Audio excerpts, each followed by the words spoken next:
We live. Coach Bryant. What's up, everybody? Welcome to Hits and Heels. It's Wednesday night. My name is Coach Terry Bryant.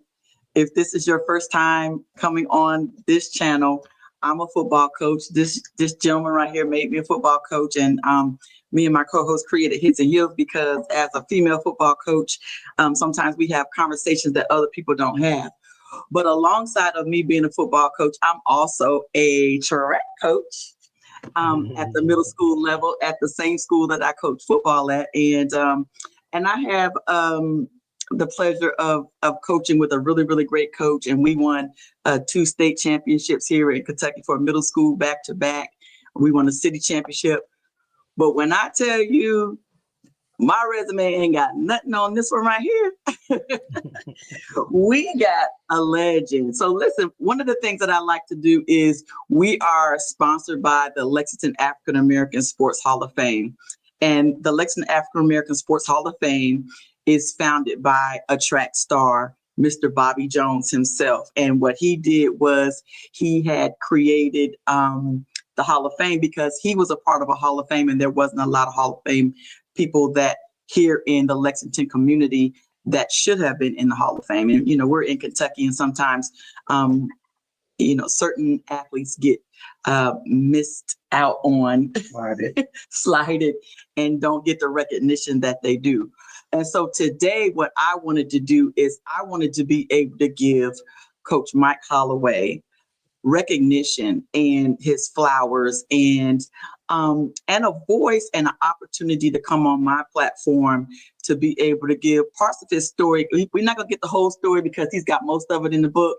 But we're gonna get some of his story. But before we can you put that back on?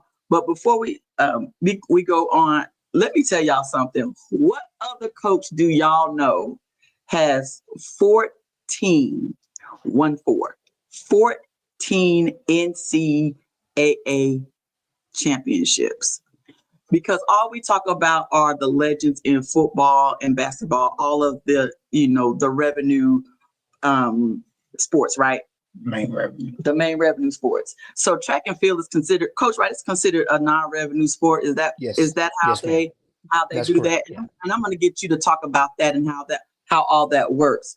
But 14 national championships, 12 SEC championships, 194 individual NCAA championships, 3 Bowerman winners, and that's like the coach of the year, right? I mean, a runner of the year, right? It's like the Heisman of track and field. Yeah, like the it's like the Heisman Heisman Trophy. Trophy. Yeah, I love it. Mm-hmm. And 9 standing NCAA records. So, Coach Holloway, thank you for coming on. We appreciate you. Hey, you see where we are. We're in the SEC. Yeah, I see it. But hey, we had a good time in the swamp, Coach. We had a good time in the swamp. Yes, we did. We got our butt kicked, but we had a good time. We had a good time, right? Yeah, and I have some ties to Kentucky. My best friend Daryl Anderson is one of the assistant track coaches there, and one of my mentees, Rolando Green, is the head coach there, and we're very dear friends, both of them. And so I rooting for Kentucky as long as they're not going against us, so I'm good. Yeah, we're the same. Right. Coach, I don't know, where do you want to start? I mean, do you want to start with the book? Wherever you guys want to start, that's fine with me. I know where I want to start. Why did they call you Mouse? Okay, so when I was 13 years old, I'm a 7th grader, and I was very small, very quiet. And my junior high school track coach, Eugene Shellman, hello, Mark Everett, decided everybody had to have a nickname. And he always, my teammates called me Peanut, but he didn't like that. So we're at track meet one day, and I ran well on a relay, and he said, way to run Mouse. He's walked to me, put his hands out like this, said, way to run Mouse. Later on, I asked him why. He said, because I was a very quiet guy, and when I ran, it looked like I was scooting across the floor. So that happened way back in 1972, maybe, and it stuck forever. Yeah. Wow, I love it. So I had the pleasure of meeting Coach Mark Everett through a personal friend. He's the one that we had on. He's been on, but I'm gonna give him his own show too. But thanks, Coach, for being on. Okay, so let's get it on. Coach, you don't want, oh, I forgot to say this, y'all. He's won the last 3 consecutive NCAA championships. Coach, how do you do it? I don't even know where to start. I got a question on that. It's amazing being a coach and you've done it. And the babies in 2025, 24, 23, they're different. Oh, they're different. So, I mean, what is your hey homie? speech? What is your speech when that young stud out of high school, he or she comes in and feeling themselves? How do you humble them to be a Gator? So, that process honestly starts like from day one of the recruiting process. We have a standard, we have a way that they understand that from day one. If you want to be a part of what we're doing, I'm not changing who I am. We're not changing how we do things and what we do here. But if you come here and you plug into who we are, it works. If you don't plug in, it's never going to work. And we let them know that from day one. So by the time they get to campus, they understand me, they understand who we are and how we do things. And you still have that one every now and then. The favorite line is, well, I did this before and it worked. So if you're a 10-4 sprinter, my response to that is, so you still want to run 10-4, right? So, Right. if you it's just pretty simple. Like, we are who we are. I am who I am. One of my favorite lines is, I'm a hell of a coach if you listen to me. And so hopefully they listen. Or they've listened. They listened. They listened. Okay, so I think one of the is because of your success, or maybe before your success, was it easier to recruit because of your success, or because your reputation just preceded you prior to you becoming the head coach at Florida? Do you want to give us a background before you got to Florida? Okay, so I was a high school coach here in town, and it's interesting you asked that question because Mark Everett actually had a big to do with me being at Florida. Mark was an All-American athlete. We got to know each other. We actually bowled together. I'll give him credit. He used to be a better bowler than I am. I will say that. I think I've gotten better now. So, so we had a job opening at the University of Florida. I was a very successful high school coach here in town, Buell's High School. We won eight state titles when I was there. Wow. Okay. 4 in cross country, 4 in track and field. And then the job came open at Florida. Mark and I think we're bowling. And he said, are you going to apply for the job? I'm like, yeah, I'll do it. So I saw him a couple of days later. He's like, look, have you applied for the job? I was like, nah, they're not going to hire me. I didn't have my degree at the time. So Mark being Mark said, if I see you again in a couple of days and you haven't applied for the job, we're going to fight. Right. And that's Mark. So I picked up the phone and I called and, lo and behold, they were willing to give me a chance to be an assistant coach there. The new coach that came in actually hired me a few weeks later, and the rest is history. But if Mark never pushed me to apply for the job, I would not be sitting where I sit today. Oh, well, thanks, Mark. So when you went, thank you very much, Mark. Assistant coach, what did you actually do when you first? So when I first got there, I was the assistant coach in charge of the sprints and hurdles, and I also coached the 800 meters. And I actually coached Mark. Mark was one of my first professional athletes, and so that was my initial thing. And then so that was in 1995, the fall of 1995. And then in the fall of 1999, I became the associate head coach. In the summer of 2002, I became the head men's coach. And then in the summer of 2007, they combined the programs and I became the head of both programs. So it's been a kind of a meteoric rise, a lot of blessings in that, a lot of prayer. And it's worked out pretty good for me. Obviously, is there anybody on this in the athletic department at Florida that has a longer tenure than you at Florida? Only the women's volleyball coach. Like, this is the start of my 30th year. And she, I think, has been here 32 or 33. So she's yeah. So how does this? I guess knowing the SEC, And we ain't going this sport or that sport, but the SEC. Now, I'll be honest with you. I'm gonna say this, no disrespect to all the SEC people, ADs in the United States, in the SEC. Once you won your third NCAA championship, I'm coming to get you. So I'm gonna change your colors. So Okay. I don't understand that. Why would I let this diamond stay there and not, as an AD, come after you? So did other schools come after you heavily and say, leave Florida, come to so-and-so? Well, I've had some athletic directors give me a call over the years.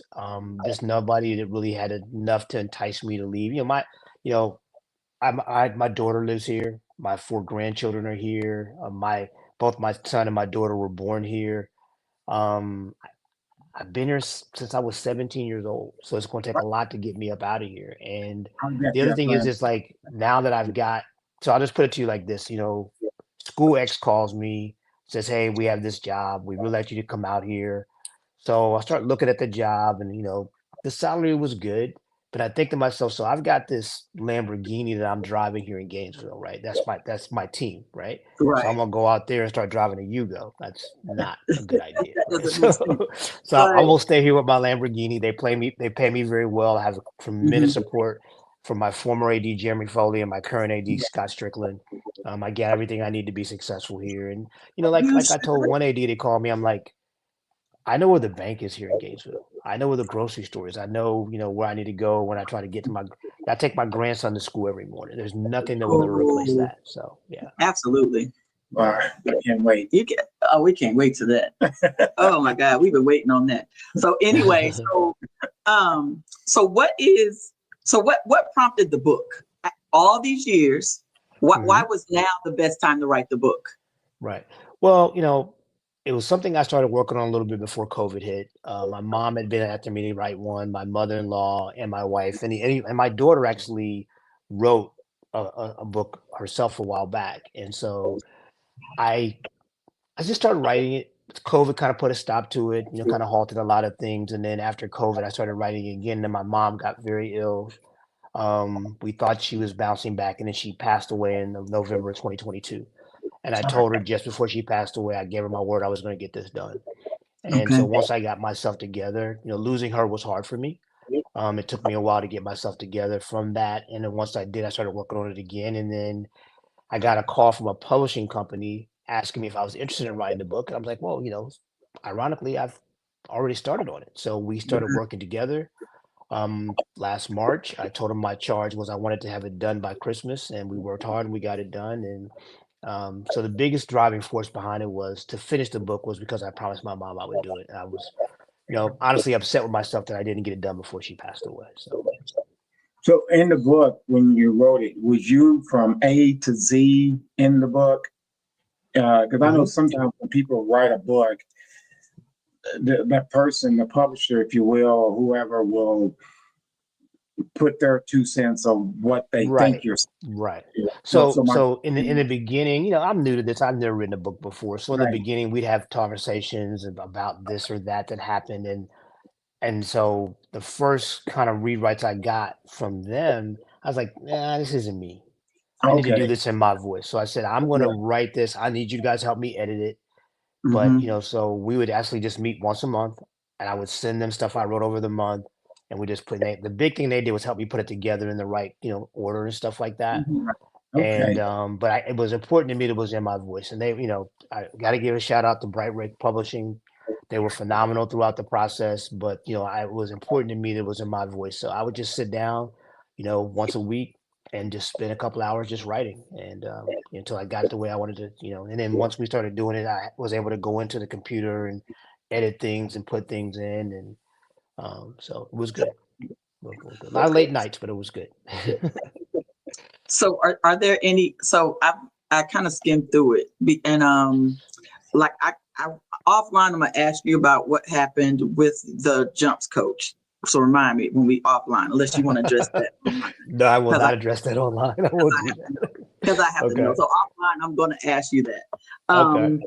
But when you got your first championship, can you recall that one? And was it easier after that, or was it easier after the 10th one? Okay, so the very first championship was in 2010 indoors.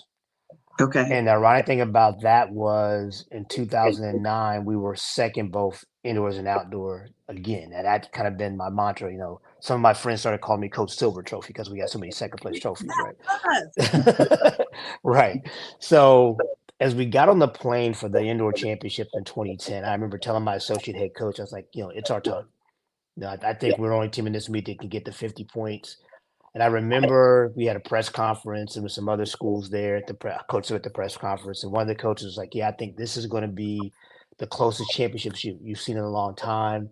And I walked out of that press conference and I told my sports information director, Sean Carter, I was like, we're going to kill them.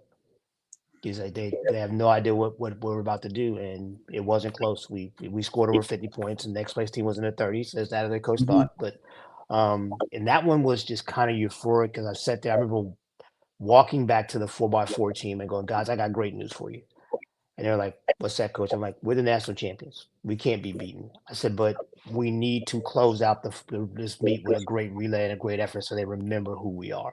And they went out there. I think we were third or fourth in the relay, but they ran very well, great representation of who we are. And, celebrating them at that in the infield, it was more important for me. I remember freshman Tony McQuaid, leaning against me, while I was holding the trophy. And, one of the upperclassmen, Terrell Wilkes and Calvin Smith and Jeremy Hall, those guys were so happy because of the hard work they had put in. So that one was important. And we went on to win the indoors in 2011 and 2012.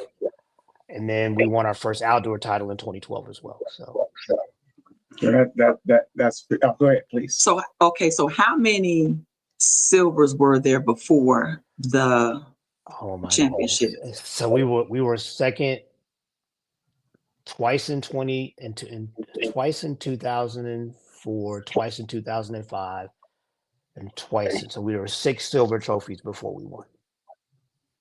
Okay. Yeah. Well, we're getting. I'm just saying that is just encouraging for us.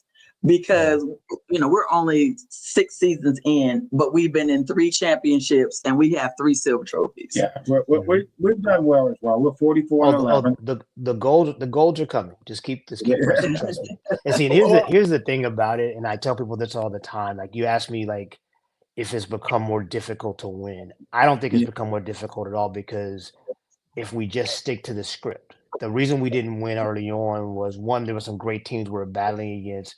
And 2, like, we had to be like, our men walk into a meet now and they expect us to win, right? And before, they were hoping we could win. But once we won the first one, it was like, oh, we can do this. So now I hear, like, I heard one of the upperclassmen, one of the seniors last week say to one of the freshmen, you just have to keep trusting this and you're going to walk in here one day. It's going to be like, oh, I got it now. But you can't leave practice and be frustrated because he's trying to teach you something, because that's the same thing this guy went through, right? So the upperclassmen are now helping me teach the underclassmen. So, it's a system. My good friend Dee Dee Hill was watching, and she spoke to me earlier on here, and I remember talking. American Advantage. Right. So I remember talking to her because she was a part of that incredible 11-year run that LSU had back in the day. And I talked to her about their team camaraderie. And I would watch them at meets. And it's like, even to this day, that group of women, they will cut you over each other. Right. So that's something that's important, building that team bond, that team camaraderie. We had a lot of good teams here who didn't have that. And now that we have that, it makes it easier to get it done. When you're standing on a line with somebody you care about versus somebody that, you're fighting with every day, it makes a big difference. How do you build that, Coach? It's mandatory here. It's just like, I'm relentless with that. If you come in here and you're trying to be somebody that's outside of the norm, we don't do things to call attention to ourselves. I had a freshman guy walk into his first practice with purple hair, and I'm like, oh, you're not practicing for a while. Right. Well, Coach, what do you mean? We don't do that here. That's not who we are. I don't need you calling attention to yourself. I remember being at track meet back in 2002. I was assistant coach. We had a young man, Ricky Harris. Ricky had a phenomenal championships. He won the 400 hurdles, and he was second in the 400. Both were phenomenal times. As we're walking out of the stadium, a woman said, "Did you see that guy from Florida with he had these little balled up braids in his hair? Mm-hmm. Did you see the guy from Florida with those balled up things in his hair with the rubber bands?" That's all she could remember. She didn't remember that he had ran 2 of the fastest times in the world. Didn't remember his Mm-hmm. phenomenal performance. She just saw his hair, and that Oh, bothered me. right. I never forgot that. And Ricky was a phenomenal athlete. And she should have thought about his name. She should have thought about anything other than those braids and those daggum rubber bands in his hair. It drove me crazy. Yeah. Well, I got it as a coach, and you're winning. And when you win, that means you've got some pretty decent assistant coaches. No, I have great assistant coaches. Okay, Great assistant coaches. Yeah. So my point is, thank you. My point is, how do you keep it going when other schools come after them? Because if they can't get you, I'm gonna get the next best thing. Well, I mean, and we've lost some assistant coaches over the years for good reasons and bad reasons, as Coach Terry alluded to earlier. And like, I think the well, how big you thing doing for me is, okay, so if you're my assistant coach and I lose you, right? So the key for me is to get better, not to just go find somebody to fill the chair. I've taken my time in hiring coaches. I make sure I do my research. I talk to people in the business. I go back and I'm watching now as the young coaches are developing. My jumps coach, Nick Peterson, this was, geez, long time ago. He's been here like 13 years now, but when I first saw him was like 15, 16 years ago. He was at Nebraska. He was a Mm-hmm. volunteer assistant, and his guy won the long jump. And I remember watching him coach that day. I remember his passion. I remember his patience. And after his guy won, I walked up to him and I gave him a hug. I said, "Man, congratulations. That's going to be a first of many for you." I had no idea he ended up working with me. He ended up Right. going to TCU and working with my best friend Daryl Anderson. I felt bad that I had to steal him from Daryl, but Right. sometimes you got to do what you got to do, right?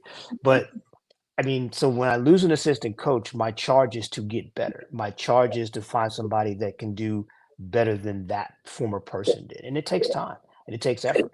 And so whenever I haven't followed that and been impatient, I've made a bad hire. So I don't do that anymore.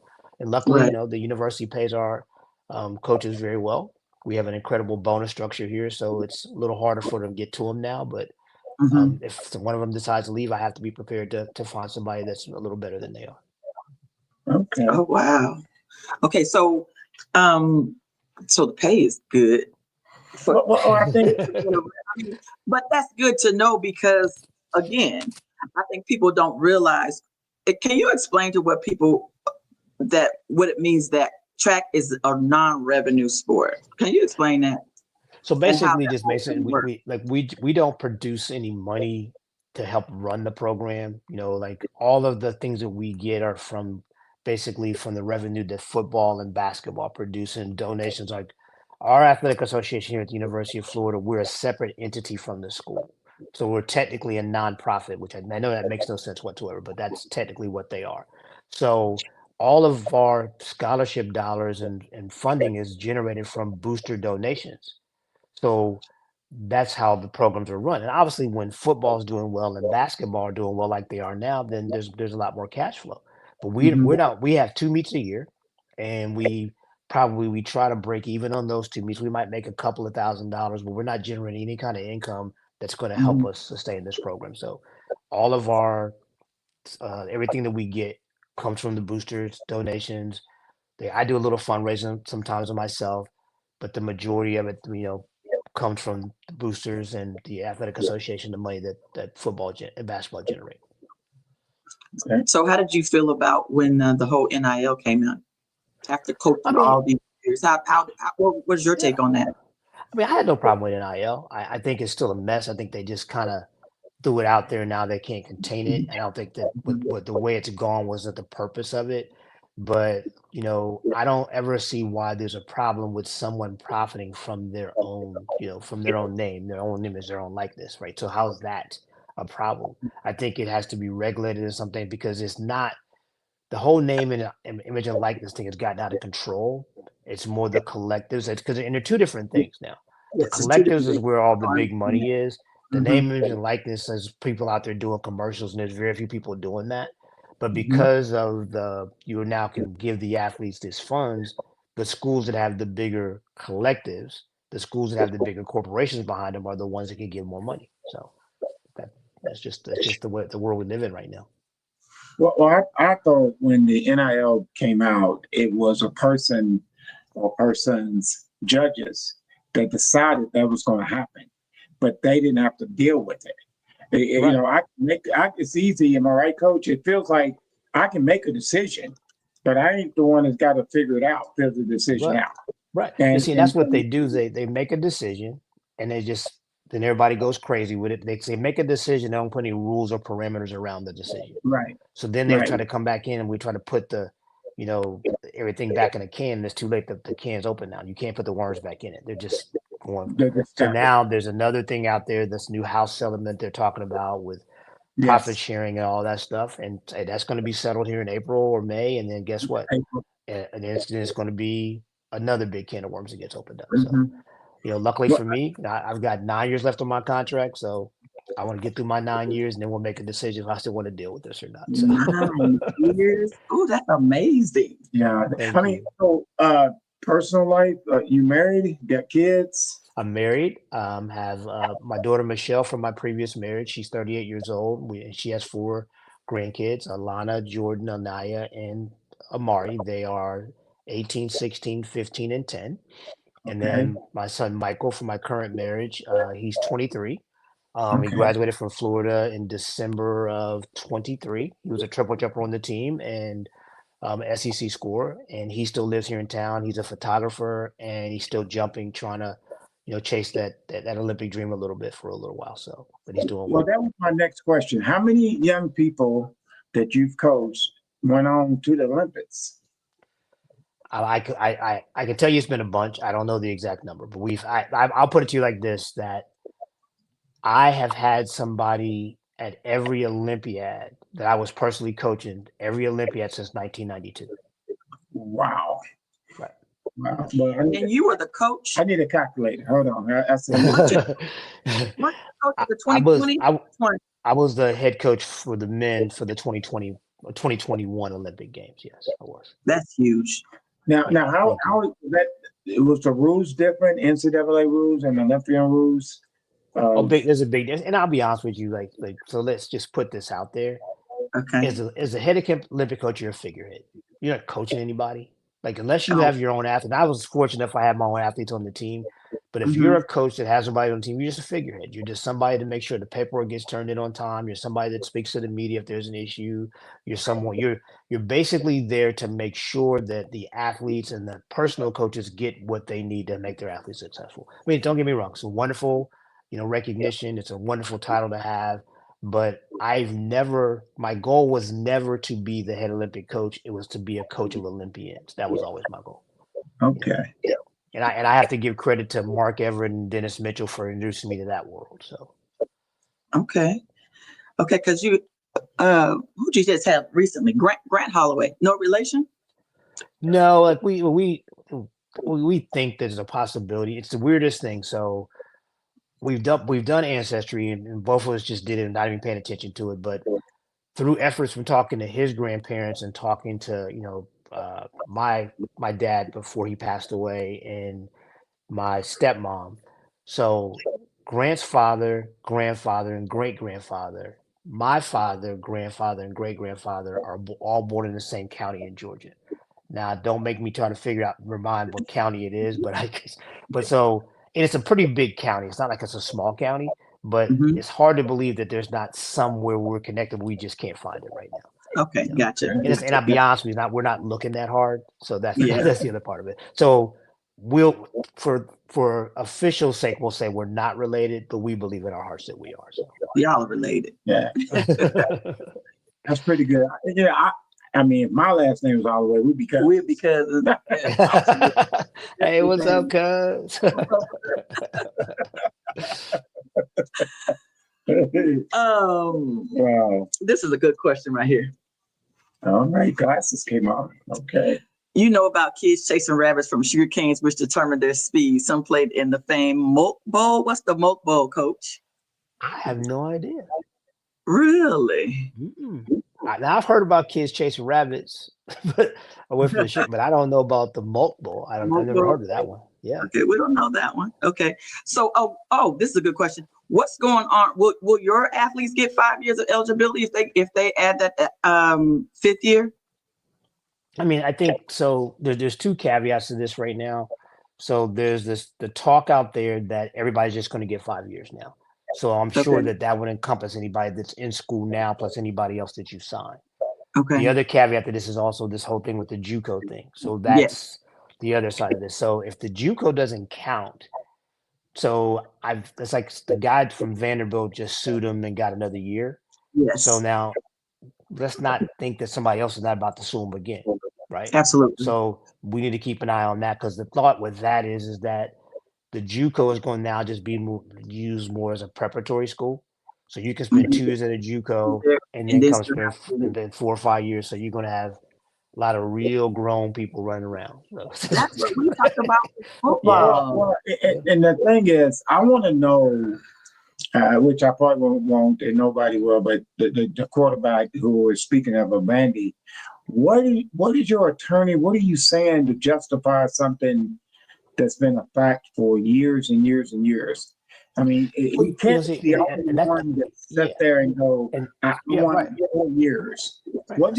And that's the thing is, like, this has been something that I've been saying to you for years. Okay, remember we had these really stringent transfer rules, right? Yeah. And I said to people, that's going to be okay until somebody challenges it. Somebody challenges it, it gets changed. So now this guy comes in and he challenges the JUCO thing. So that's immediately the NCAA says, well, let's look at not making the JUCO count against them all, because they're going to get more lawsuits.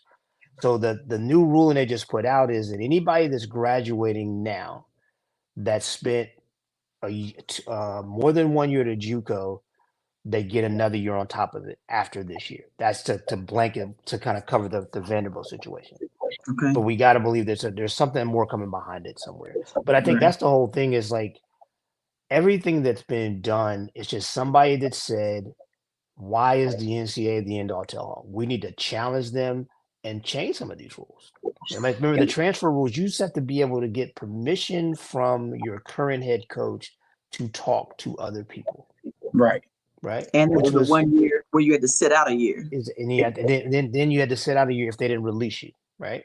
So in a world where the coach can get up and leave whenever he wants, you're telling my child when they can or can't leave. I had a coach tell me once, she's going to go to junior college, I'm not releasing her to anybody. Not doing it. Even though she was qualified and could clearly go to a 4-year school if she wanted to. But he wouldn't release her to even talk to people. So she had to go to a JUCO to get eligible. Wow. Nobody should have that kind of control over anybody. But that was the old game that was played.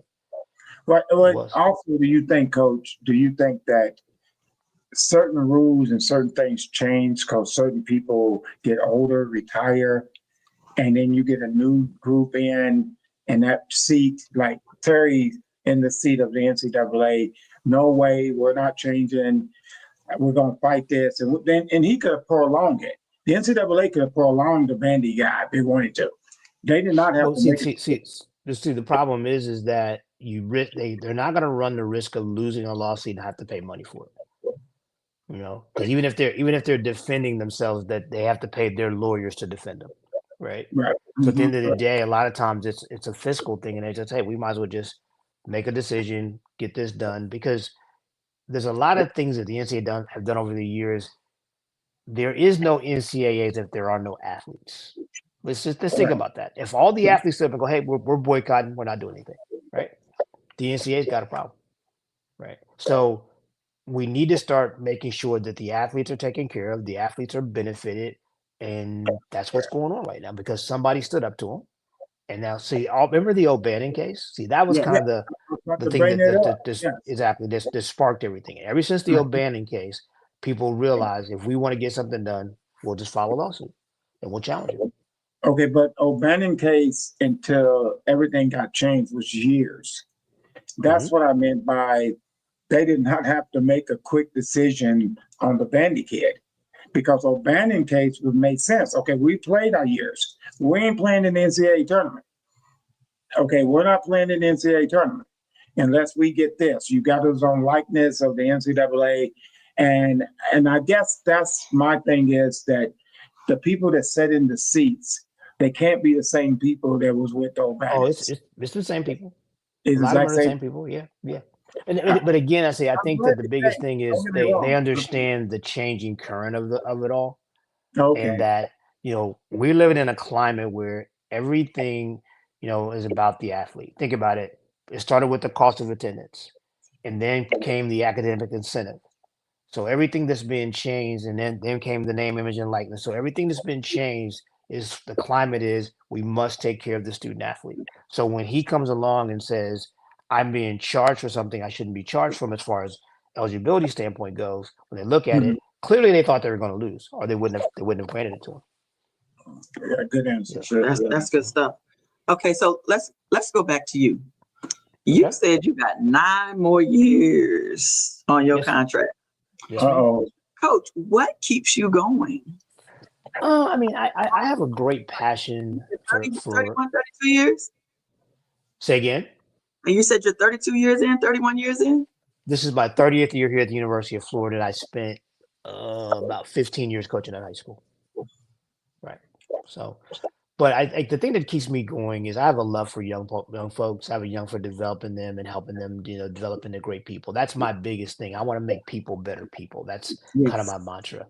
And so as long as I feel like I'm making a difference, as long as I feel like I'm helping develop young minds, this isn't about the athletic side of it. I get really excited when an Mhm. athlete figures something out, or really excited when an athlete, does something and brings them joy. But my biggest joys are like I got a text message the other day when a guy told me he and his wife are buying their first house. I got a call the other day from a guy that was telling me about his daughter becoming a Delta, right? Mhm. One of my former athletes brought his daughter by to see me yesterday. Those are the joyous moments because those are the relationships built. Like even seeing Mark's name popped up on here, and I got excited, right? So Yeah. I remember holding his daughter, who's a grown woman with children now, right? So Right. that kind of thing. Yeah. That's yes. Yes. So what would you say is your biggest disappointment as a coach? My biggest disappointment is that that I didn't listen more as a young coach. That's my Mm. biggest disappointment. So you That weren't coachable as a young coach. So I how was not. important is it I for was not. younger coaches to be coachable? Because I know I had to learn that up underneath him. Right. I think that the biggest thing for me was that I realized that I had to be willing to learn. I had to be willing to evolve. Even now at 65 years old, I have to understand that I can still learn and get better, Mhm. because it's interesting that I go back and I remember when I first got to Florida, and I realized very quickly that I didn't know, but I didn't go try to find out how to get better. I just tried to figure it out myself. I just thought Mhm. I could outwork any issues and problems that I have. There's a ton Mhm. of resources out there. I tell people all the time, if you ask me a question, I don't know the answer, give me 24 hours, I'll find it. There's somebody Okay. in my life that can help me figure this out. Right. Absolutely. But back then, I would just go in the office and I would just try to figure it out on my own because I didn't think I had the people around me and the resources to get it figured out. Well, wouldn't that be as a young coach? Or once upon a time, I was a young coach as well. But doesn't that come to you want people to think you're trying to get your image and trying to get your self established? You want them to think you know a little bit more than what you know because you're just getting started in this game. Because just like Yeah. in sales, Sure, just that's like in part of it. Yeah. sales, yeah, because just like in sales, they'll say, "Well, come back when you get more experience."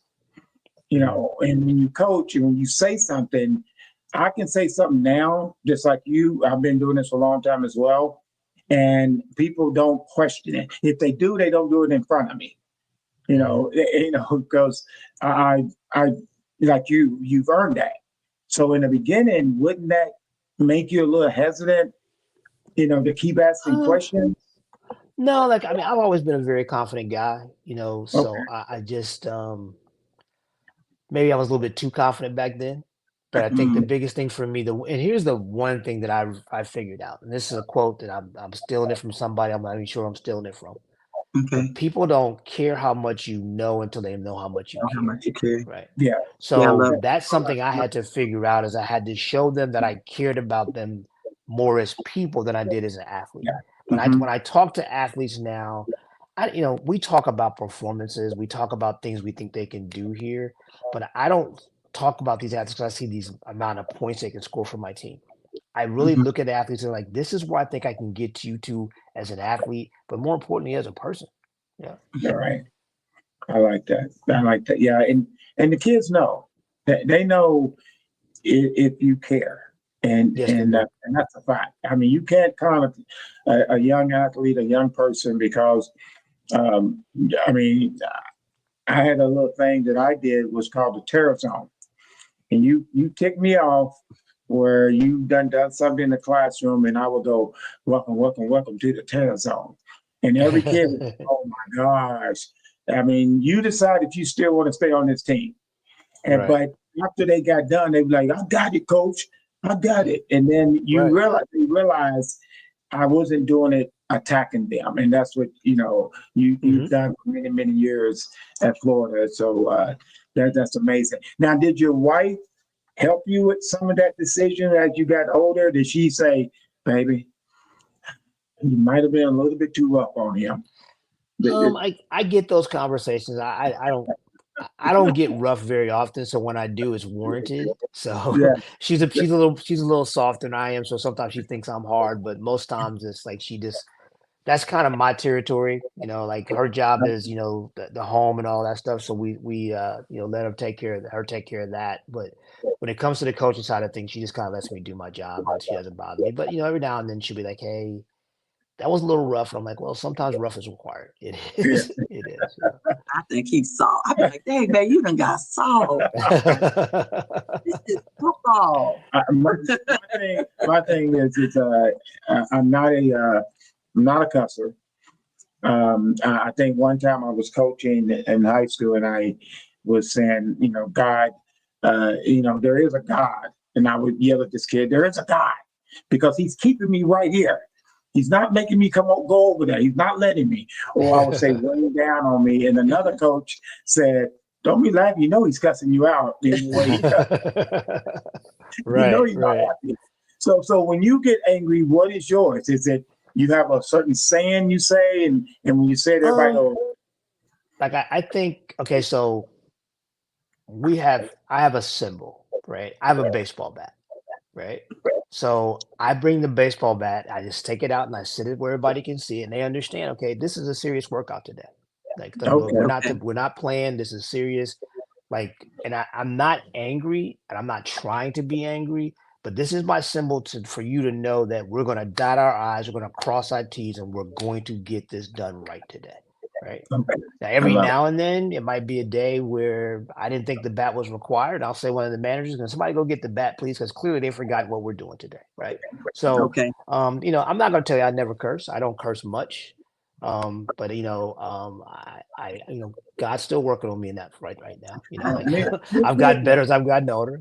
I have. And but I think the biggest thing for me is I need them to know how passionate I am about making them better. Yes. Like if you're walking down the street and you're coming towards the track, you're going to hear me. But if you listen carefully, it's all encouragement. It's all you can do this. You got to believe in yourself. Don't quit on yourself. Don't quit on me. Don't quit on your teammates. It's all encouragement. I'm never the guy that's berating anybody and putting them down, but I'm encouraging every single day. I want you to walk off my track feeling like we got something good done today and knowing that I love and care about you as a human being. I love that. And the reason I love it, it's a factual.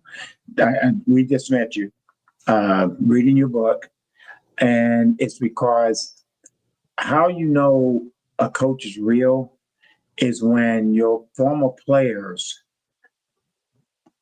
advocate for you, or your former players tells this young kid who's a junior at major high school in Florida, he'd be like, man, you need to come here. He's real. And he's gonna be on you though, but that's called strong love. And you can always tell any university, I bring your crosstown rivalry, Alabama in with Nick Saban. People can say whatever they want to about him, but his former players got players there.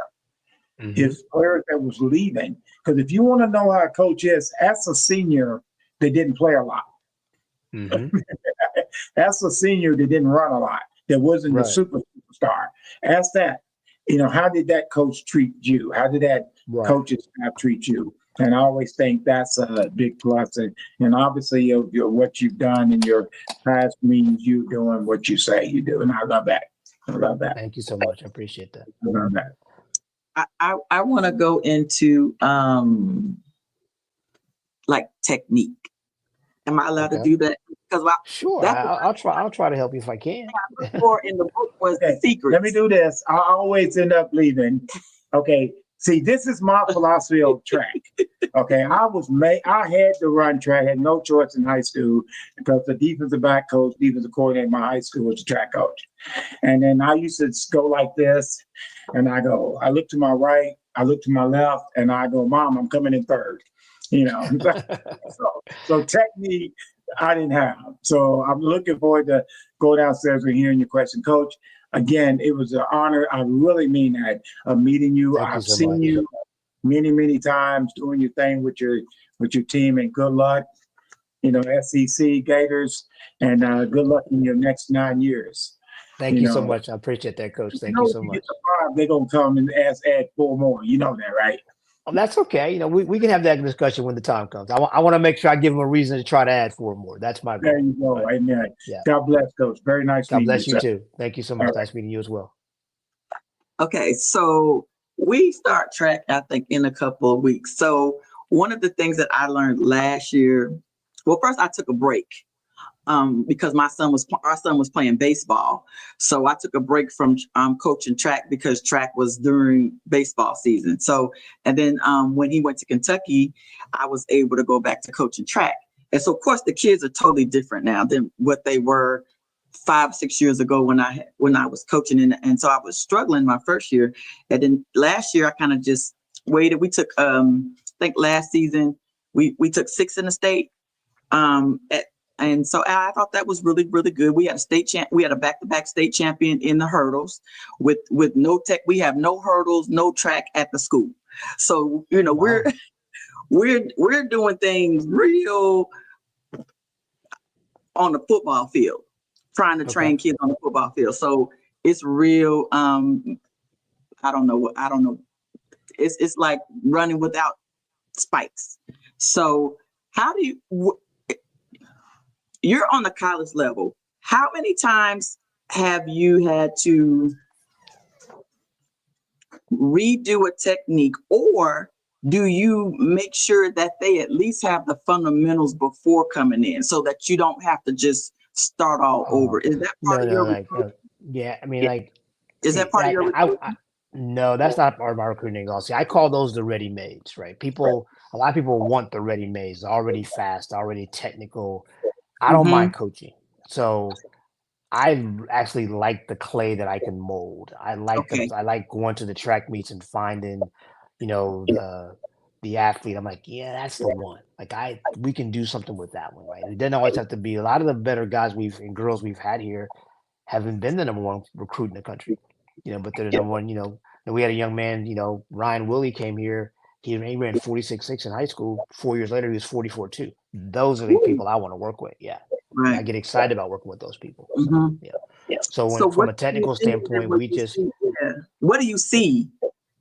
I mean, like the biggest thing I see is, and this is I'm gonna steal this from my buddy Daryl. Like he talks a lot about movement skills. And I just say I like to watch somebody move. He calls it movement skills. So watching them move, watching them how they come off the ground. If you go down and watch people do starts, right, and watch what they're doing in the first 3 steps. I watched a young lady run at the state meet about 5 years ago. And just so happened her dad's a good friend of mine. I called him after the race. I was like, wow, she's going to be really good.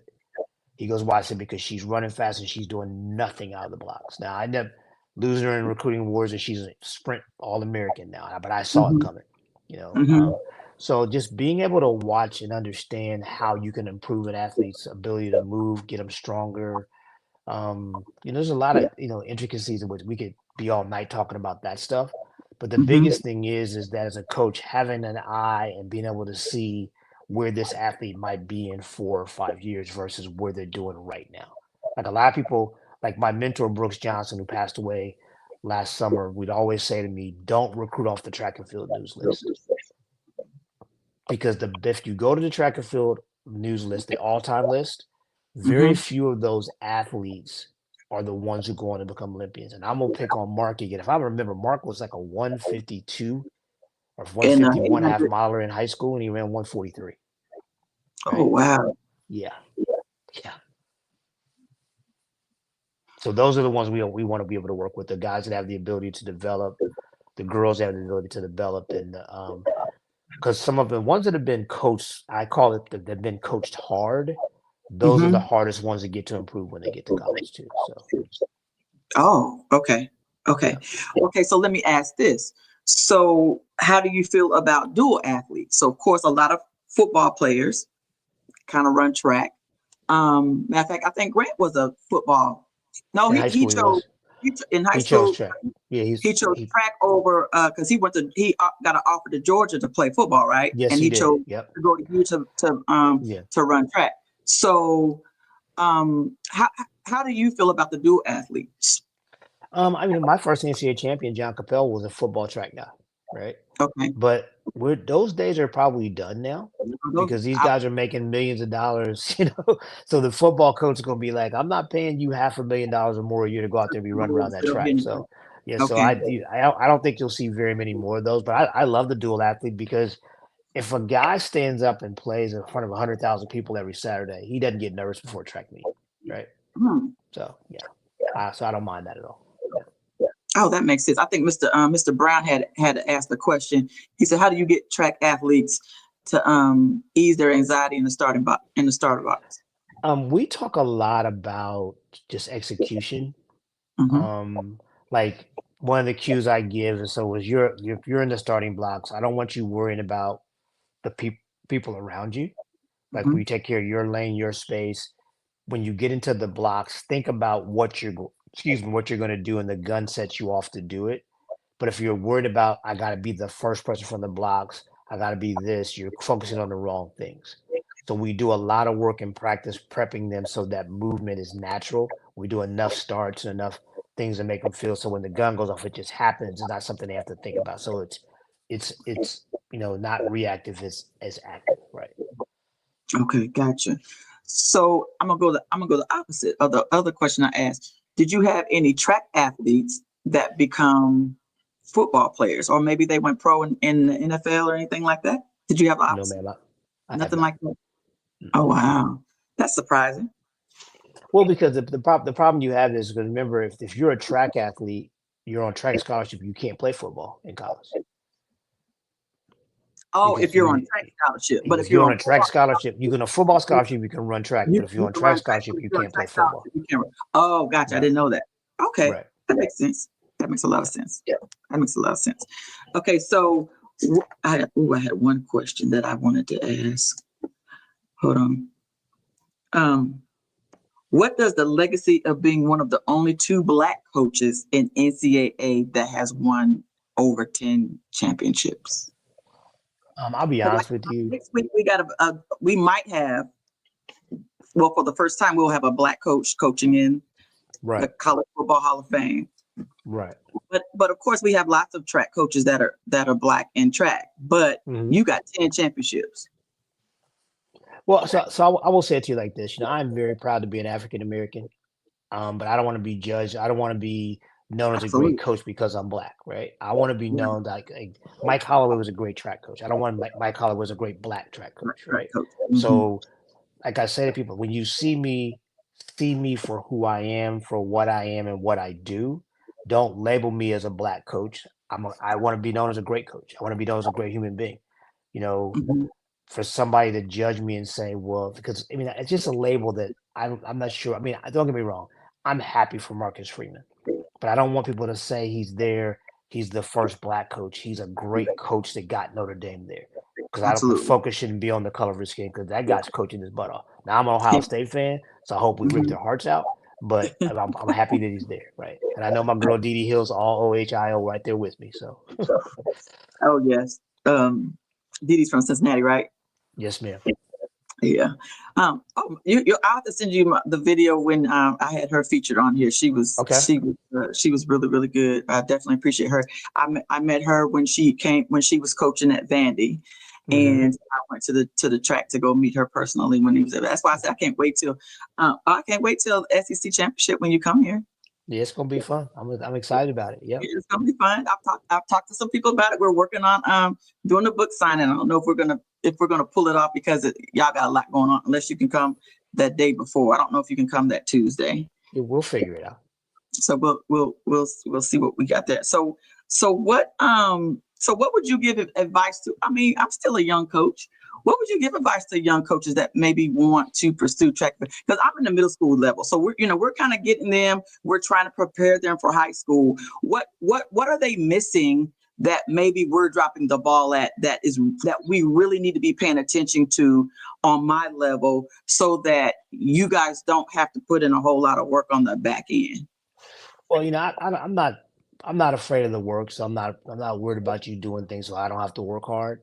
The biggest thing is just helping them understand that there's a progression to this, that, there's steps to this, that, there's been a lot of athletes, that couldn't make their middle school team that went on to be high school All-Americans and NCAA champions. That if they continue, the only way they're going to find out how good they can be is to continue to work hard every day. So the problem you have is, especially when they're young and they're just developing, they have no clue how good they could be because their bodies haven't matured yet. So at your level, I consider just let them have fun, do things to get them a little stronger and in better shape, but just show them that they're getting better and progressing. And you'd be surprised at how. I used to work with a group here called the Gainesville Striders, and I loved working with the middle school kids because they had no idea what they were doing. But I just made it fun. I just let them do silly things and get themselves in shape and go to the meet and have fun. That was always my thing. Just go out there and have fun, and you'd be surprised at what happens, when you get to be a little bit older and your body matures. Okay, good stuff. So I want to make sure I address everybody's questions in the chat. There was lots of questions. Your biggest disappointment. What keeps you going after all these years? Have we addressed that? Yeah, we did. Reading. Oh, Stan said while reading the book, he said he was amazed with your recall. He said, I don't know how you remember all the athletes you coached throughout the years. It just showed that you cared.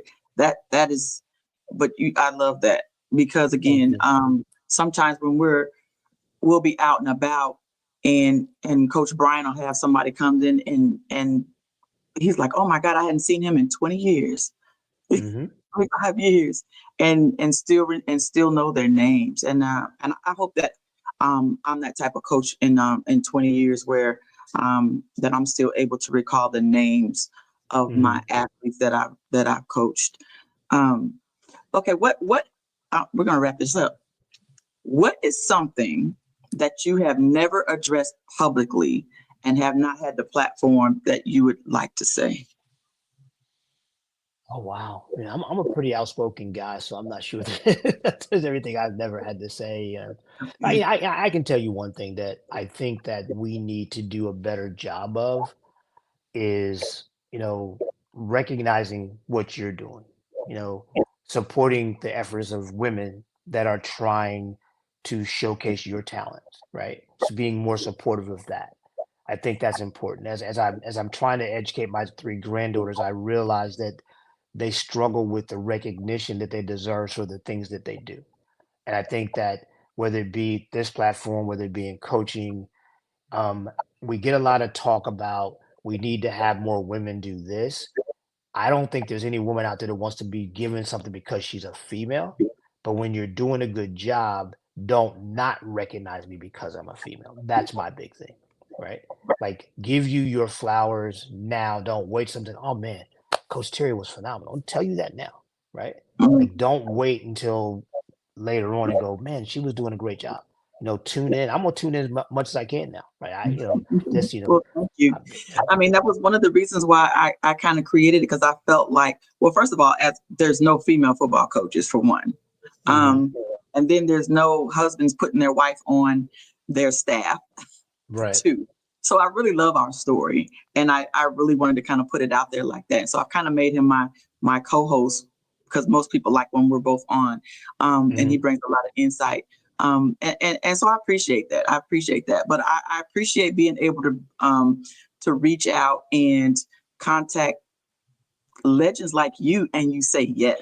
Like, I'm blown away when I reached out and he was like, yes, cool, I'll do it. And I was like, like, you know, that's part of me. That's part of me wanting to support. That's what it is. You know, I don't have 10 million followers, right? So, you know, and so that is just means absolutely everything. And so I can't wait to break down this part of this film so that, you know, we can do small little snippets and make sure that we're constantly just putting it out there, because everybody definitely needs to know that that there is a great coach in Florida that has 14 national championships. And I don't think that there's another coach.